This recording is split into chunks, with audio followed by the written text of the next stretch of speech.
folks, Craig Danger, vinyl record player. Ho!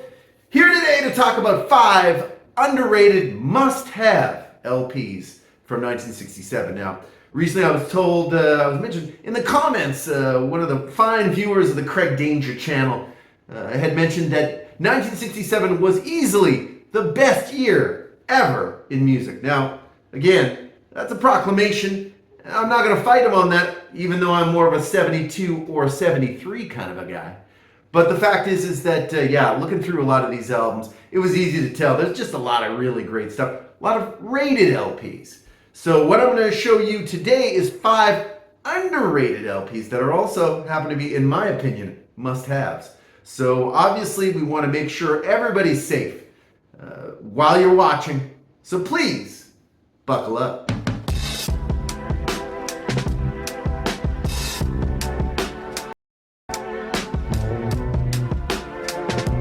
And we're back again with 5 underrated must-have 1967 LPs. Really, again, I don't even know what to say about 1967. Amazing year for music in general. It was kind of really, I think, the real full-fledged beginning of the album era. You could say that for 65 or 66, but I just feel like albums became the format around 67. So yeah, a lot of really great stuff, but I'm here to show you the underrated stuff that maybe the stuff doesn't get the critics all hot and bothered.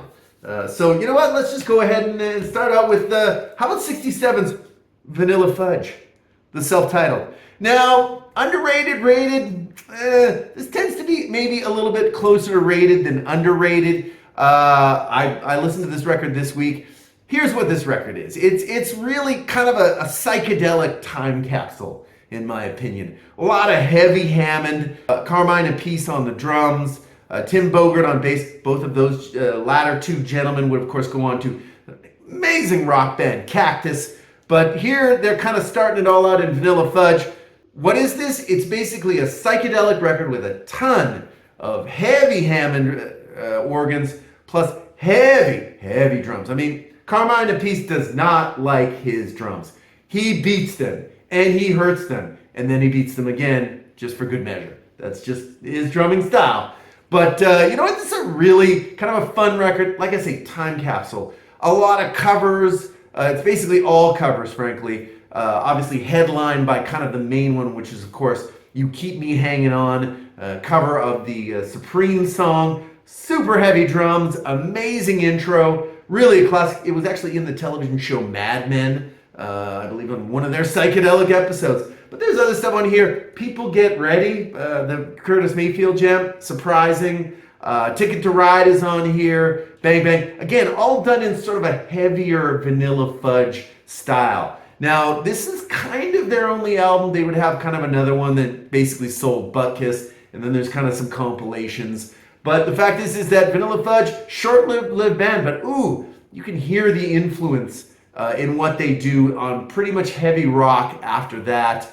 Vanilla Fudge, the self-titled debut, and like I say, maybe I know they have one more album and maybe kind of a half album with some outtakes, but the fact is that really super influential band. And you know, is this record an absolute classic that you absolutely must have, or you're a fool? No. All right. But in terms of 1967, you couldn't get a better psychedelic time capsule than Vanilla Fudge, the self-titled album. So that's my first one of your must-have, but also underrated albums from 1967. And one thing I just wanted to mention is I'd like to thank everybody for liking and subscribing. Been very huge over here at the Craig Danger, the vinyl record player channel recently. We've been getting some videos that are getting views in the thousands. The subscribers are starting to build up. And again, I thank every one of you who watch, who like, and who subscribe. The likes really do make a difference. Who would have known? The subscribers, oh, also a difference. Oh, I'm in shock. Anyway, big pat on the back to all of you, and pat yourself on the back, for God's sake. Thank you again for watching Craig Danger, the vinyl record player, and yeah, appreciate you very much. All right, let's talk about this one.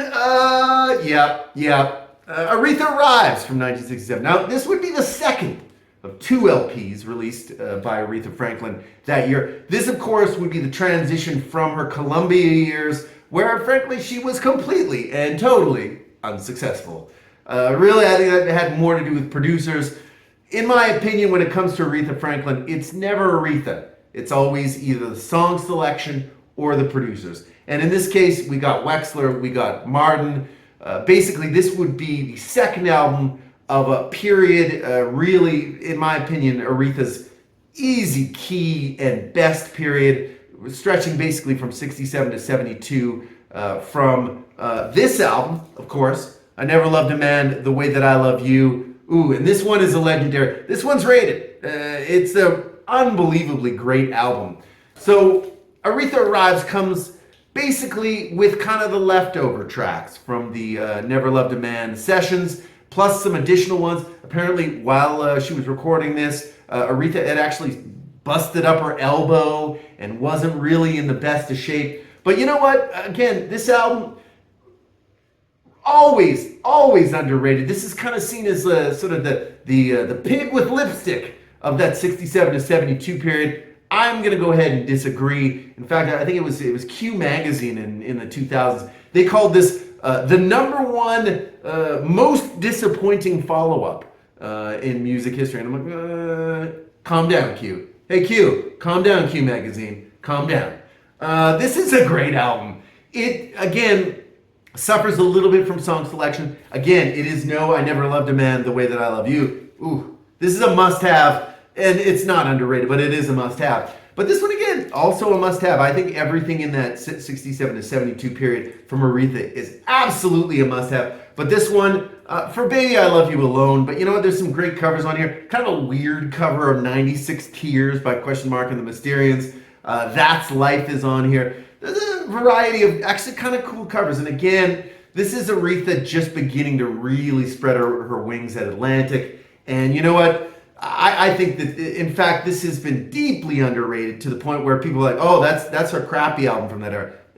Wrong. There is no crappy album from the 67-72 period by Aretha, and that includes Artha Arrives. So this is your second of 67. And, of course, number 2 of my must-have underrated, this one deeply underrated, LPs of 1967. Artha Arrives.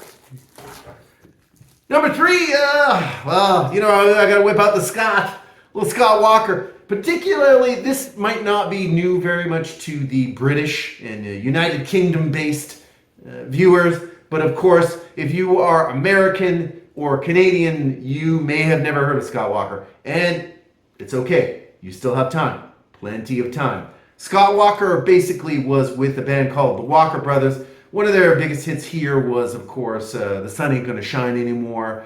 They did a lot of sort of blue-eyed soul, a lot of croony stuff. And I think they also did a fantastic cover of Make It Easy on Yourself, the Burt Bacharach, Hal David tune. This would be, of course, Scott Walker, the lead singer, real name Scott Engel, I believe. He would go solo in 67, release Scott 1, which of course is the first of 4 LPs under the name Scott. He would do Scott, Scott 2, Scott 3, and Scott 4. This album, though, is, in my opinion, probably the first or second best of those 4. Really, it's a combination of both Scott Walker tunes with It's Raining Today, Montague Terrace in Blue, Such a Small Love, legendary songs. And then what else do you have? You also have some inclusion of some covers of Jacques Brel songs, done in English, of course. Wow. This album is absolutely something you should have. But to be honest, really, I would put in the must-haves basically Scott's 1 through 4, particularly if you like your music sort of more symphonic, a little bit croony perhaps. Scott Walker does deliver. And again, no big hits off of this one, but this one did make number 3 on the UK album charts. Really, really legendary singer. Mostly, again, well known in England, not so much in North America. And I think that's a real shame. Scott 1 from 1967 is, of course, a must-have, but again, deeply underrated, particularly in North America album. So Scott Walker with Scott from 67. Oh, of course they're gonna whip it out. Who doesn't love the canned heat? I love the canned heat. I'm willing to say it. So this is canned heat. This is 67. This is their debut LP. I'll probably put in the comments. I actually did do a most underrated debuts of the 1960s, and of course this one appeared. I think this one is fantastic. I was actually just listening to it today, and you know what? Really kind of raw blues sound. All of Canned Heat, but particularly Bob Haidt, also known as the Bear, sort of the lead singer, and Alan Blind Owl Wilson, both sort of deep blues enthusiasts. So they don't really stray incredibly far off of kind of the way of the original blues. And you know what? It's really, really a fantastic record. Mainly just sort of cuts that if you've heard particularly a lot of British blues within the United States at that time, doing sort of that blues revival thing, perhaps similar, but again, I think Canned Heat were frankly one of the best at it. And certainly that has a lot to do with Alan Blind Owl Wilson, who unfortunately would die in 70. He would be the first of basically three. It would be him he would die in September 70. Then Hendrix would die in September of 70. And then, of course, Janis Joplin would die in October of 1970. But you know what? You want to talk good times. You want to talk about Canned Heat. Dust My Broom is on this one. Rollin' and Tumblin'. A lot of sort of fair blues standards, but really done, I think, particularly well by this sort of fledgling group. At this point, they came back from I believe the Monterey Pop Festival in '67. Were kind of a success there. They recorded this, and you know what? Really good album. Would kind of set the table for some of the more commercially, I guess, successful Canned Heat albums, like Boogie with Canned Heat, like Livin' with the Blues. Those albums obviously would come in the years to come. But yeah, Canned Heat, the self-titled debut album, I think deeply underrated, frankly, and I think a must-have. I would say at least the first 3 to 4 albums by Canned Heat. If you like the blues, you're probably going to like Canned Heat. So again, my fourth underrated but still must-have LP from 1967. And our number 5, I actually do not have a physical copy of this, but I'm going to be talking about Linda Jones with her album Hypnotized. Now, this was a little bit of a surprise. This album, of course, is on the Loma imprint, which was a short-lived imprint of Warner Brothers. And basically, Linda was from New Jersey. She basically was a very interesting soul singer. This, of course, would be her first album. Kind of had a big hit with the title track, which would reach 21 on the Billboard 100, number 4 soul, and then there was a couple of other tracks on this album that were released as kind of mini hits. Fantastic singer, really a lot of church, not a lot of restraint in Linda Jones, and particularly on the Hypnotized album. Again, she does a few ballads, but a lot of these are just kind of up-tempo bangers. And again, Linda has been to church. There is some excellent vibes kind of all over this record. And yeah, like I said, I'm looking for a copy of this one. I don't think it's going to be that easy to find because, again, a little obscure. And of course, Linda, kind of the sad part of the story is around 71, 72, she would release really a hit version and a classic version of The Impressions' Your Precious Love. Of course, originally sung by Jerry Butler when he was part of Jerry Butler and the Impressions. Huge hit with that, and you know what? Unfortunately, she had diabetes. She had come home between shows and, was just going to take a nap, thought she was extra tired, slipped into a coma. And unfortunately, she died in 1972. Bit of a shocker.